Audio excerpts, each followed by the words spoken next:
This week, the road to the Kentucky Derby runs through Tampa, and history has shown us that this race has never led to the ultimate prize. No Sam F. Davis winner has ever worn the roses. But don't let that stop you. This race is a proving ground, a launching pad for the Tampa Bay Derby. One horse is about to step up. Now, the Sam F. Davis isn't just about the Kentucky Derby. It's about this race, and that's where I come in. Facts and figures are going to give you the winning edge. I give you the stats, you make the picks. 10 horses, one shot for the 20 Kentucky Derby points, everything you need to know. Hi, it's Maura from Trifecta and a little bit extra, your go-to spot for evaluating the Kentucky Derby horses. And if you want to stay ahead of the game, hit that subscribe button. Never miss out. Now, we're about to go through all 10 horses, but if you're the type that likes to skip ahead, that's okay. I've got timestamps below. Slide to the horse you're most interested in. But you may miss out on that key stat that gives you the winning edge. Now, before we dive into the horses, I do want to talk a little bit about pace, because on paper, this is shaping up to be a fast-paced affair. There are 4 horses that are projected to go straight to the lead. The number 1, Camp Hale, the number 3, John Hancock, the number 4, Dr. Ruben M, and the number 6, Owen Almighty. One thing I want to point out to you is that none of these horses have ever gone more than a mile. So if they link up and they press the pace, will they be able to get that extra 16th of a mile distance? And will the pace melt down and we see a closer come in and win? Now, who has the best late speed? Well, that will be your number 7 undefeated Poster. Poster also has a win at the 1 1/8 in the G2 Remsen, so we know Poster can get the distance. Will pace be the game changer in this race? First up, we have the number 1 horse, Camp Hale, who has the classic case of forever the bridesmaid and never the bride. 3 starts, 3 second place finishes. He's trained by Ian Wilkes and will be ridden by Brian Hernandez Jr. Will he get a breakthrough in this race? Let's talk this through.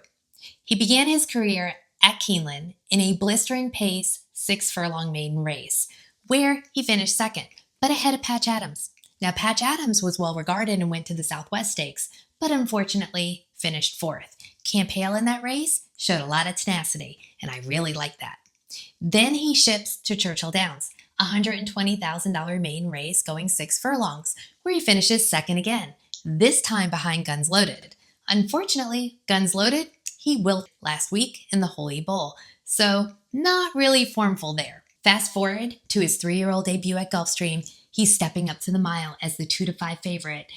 He fires right out of the gate, sets a hot pace, battles along the rail, but gets out-dueled by Grande. But what I really loved was the fighter in him. Now, can he take that fight to the wire? If you look at his speed ratings, he needs to improve in late speed to hold off those closers. But he's got some blazing fast workouts, going 5 furlongs in 58 and change at Palmettos. That is no joke. Can he get the distance? Well, if you look at his sire, Motown, he won at this distance. His dam, Magic Hour, won at this distance. So the distance shouldn't be a problem for him.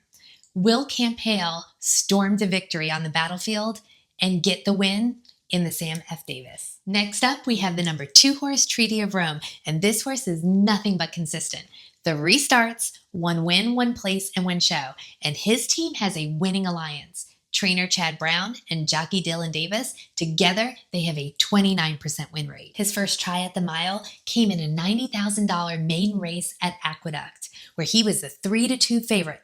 That was a very patient ride. He took control and won by half a length. Smart, tactical, efficient. Then he stepped up to stakes races. He goes into the Mucho Macho Man at Gulfstream, also a mile. Again, he was very patient in that race, but at the end he came flying late, but got outlasted by Guns Loaded.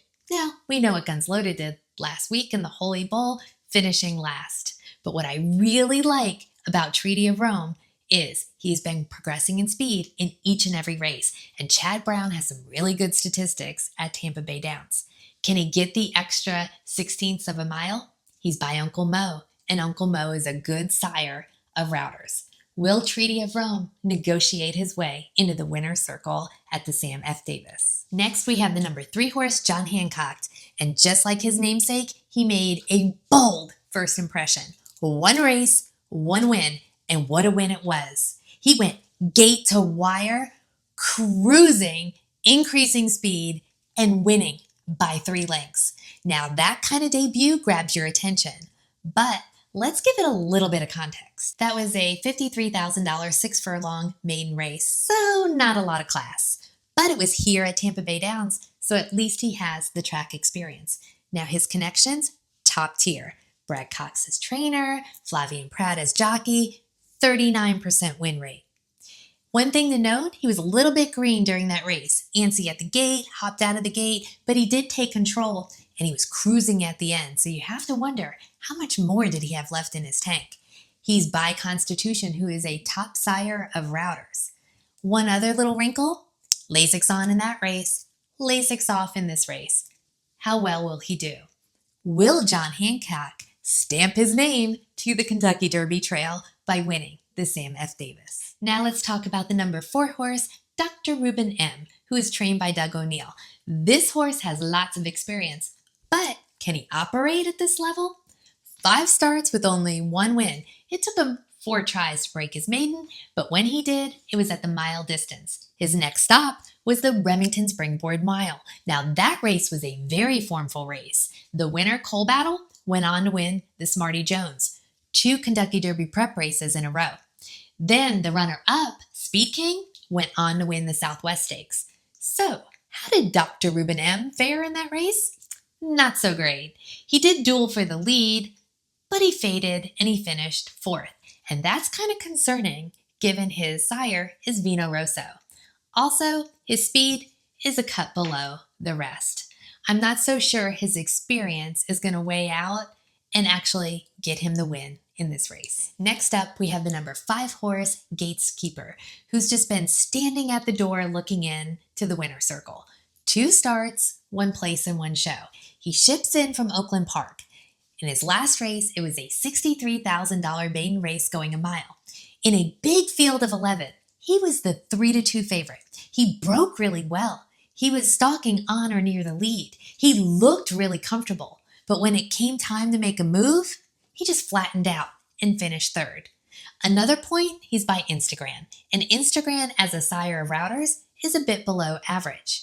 The other thing that's unknown is his trainer, S.J. Cunningham, no stats at Tampa Bay Downs, and his speed ratings are a cut below the rest. So will Gateskeeper actually unlock his way into the winner's circle, or will he be left standing at the door again? Now let's talk about the fastest horse in the field, the number 6 horse, Owen Almighty. 4 starts, 2 wins, and 1 place. He's trained by Brian Lynch and will be ridden by Irad Ortiz Jr. And this is a winning duo, winning this race in 2022 with Classic Causeway. That horse went gate to wire. With Owen Almighty's speed, will we see that again? Owen Almighty burst onto the scene, winning both his initial 2 races. One a 5.5 furlong race and the other the 7 furlong race, the Ellis Park Juvenile, and he won them dominantly. Then he goes to his bigger test, the G3 Iroquois at Churchill Downs, going a mile. He comes in 2nd behind Jonathan's Way, but he was gaining in that race, and that shows that this distance may not be a problem for him. Fast forward to his 3-year-old debut here at Tampa Bay Downs, 7 furlong stakes race. He set blazing fractions that day. He had to duel the number 8 horse in this race, Naughty Rascal, but he did dominate and he won. Well, not so fast. He got disqualified for interference, but it was a very impressive race that day. Can he go the extra distance? He's by Speightstown, and Speightstown has above average stats for routers. Also, he's adding blinkers for the first time. So, will Owen Almighty dominate the Sam F. Davis on Saturday? One horse who will have some say in that is the number 7 horse, Poster. Oh, let me say this, the undefeated number 7 horse, Poster. Now, he is already on the Kentucky Derby trail with 10 points after taking down the G2 Remsen. What I really love about this horse is his progression. He won both of his mile races on the turf, increasing his competition and his speed in each of those races. Then he goes to the G2 Remsen, a 1.1 miles, longer than this race. He was very patient, way back in the back of the field, made a surge late, 3 to 4 wide, and wins. Oh, also held off Aviator Guy, showing tenacity and grit and classy experience. Now, I love all that, including the fact that he won at a distance greater than the distance being run today. He has been working in Kentucky, but had to miss some of his workouts due to the weather, which meant instead of going to the Withers, he came here to the Sam F. Davis. But he just fired a bullet workout here at Tampa. Now, I want you to note that he had Flavien Prat in the irons the day he won the Remsen, and Flavien Prat is on the number 3 horse, John Hancock. He also will need to improve his speed a bit to compete here, but he's making his 3-year-old debut, and we know that can happen. Will Poster keep his undefeated record coming out of the Sam F. Davis and get some more of those Kentucky Derby points? Now let's talk about the most experienced horse in the field, the number 8 horse, Naughty Rascal. Naughty Rascal has 6 starts, 4 wins, 1 place and 1 show. He has a knack for always hitting the board. Trained by Gerald Bennett and ridden by Edwin Gonzalez, this horse has home track advantage with a win and a place here at Tampa Bay Downs. The rest of the starts were at Gulfstream Park. He won sprinting, he won on a sloppy track, and he even took down a mile turf race. Last time out was here at Tampa Bay Downs in that 7-furlong stakes race against Owen Almighty. It was a dogfight between the two, but unfortunately Owen Almighty did get ahead and won by a length. Until he didn't, until he was disqualified, and Naughty Rascal ended up getting the win. Now here's where it gets interesting. If you look at the speed between the two at each points of call, they were very similar until the end, when Naughty Rascal slowed down a little bit more than Owen Almighty. So if you really like Owen Almighty, you cannot discount Naughty Rascal. Now he's by Rogish, and there's not many stats here from a Steyer point of view, but where there is, he's done really well with dirt routers. And with Into Mischief in the bloodline, he should be able to get the distance. So, will Naughty Rascal play the spoiler and end up winning the Sam F. Davis? Up next, we have a real wild card with the number 9 horse, Smoken Boy. He's got dominant wins, an explosive turn of foot, a mystery factor, and all of that makes him oh so intriguing. Will he light up to victory or just fizzle out? 3 starts and 2 wins. Trained by Jose D'Angelo and ridden by Paco Lopez, this is a winning team.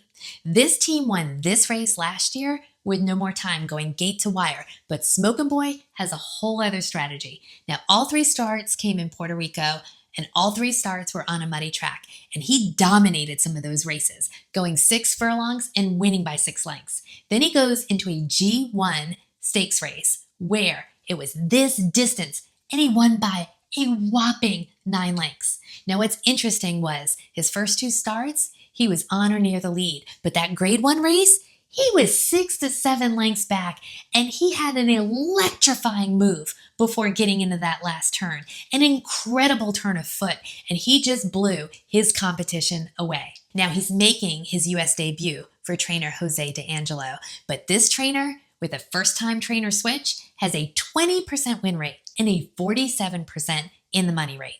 And he's by Catholic Boy. And Catholic Boy, we know, won the Traverse and has good stats with routers. So he should be able to go the distance, and he won at this distance in Puerto Rico. But here's where the mystery comes into play. We don't have any speed ratings for those 3 races. We really don't know who he ran against. And all 3 were with Lasix, and this is no Lasix. So will Smoken Boy ignite the competition and fire his way to victory? Or will he just fizzle out? And finally, we have the number 10 horse, Very Bold, trained by Owen Hardy. Now, I wouldn't say he's very bold. I would say he's more like very steady. 5 starts, 1 win, 1 place, and 1 show. The win came in a 7-furlong race at Churchill Downs in the slot. 3 starts back. The last time we saw him was here at Tampa Bay Downs in a 7-furlong stakes race, and he came in 3rd behind Owen Almighty and Naughty Rascal, both in the race today. Owen Almighty was disqualified, so Very Bold gets place status. Now, one thing I want you to note, he was 6th for a while in that race and rallied to get up to 3rd, showing some late speed, which may be good in this race. But another thing and a red flag that I have is, in a mile race going on the synthetic, the notes say he faded. Now that doesn't give me a lot of hope that he's going to be a route runner. Will Very Bold actually step up in this race? Okay, so now it's time to like, subscribe, comment. Tell me, who are you backing? I want to hear from you. Make sure that you follow all of my Kentucky Derby coverage, but most of all, sashay away with your money. I hope you all find a winner for Saturday. Cheers.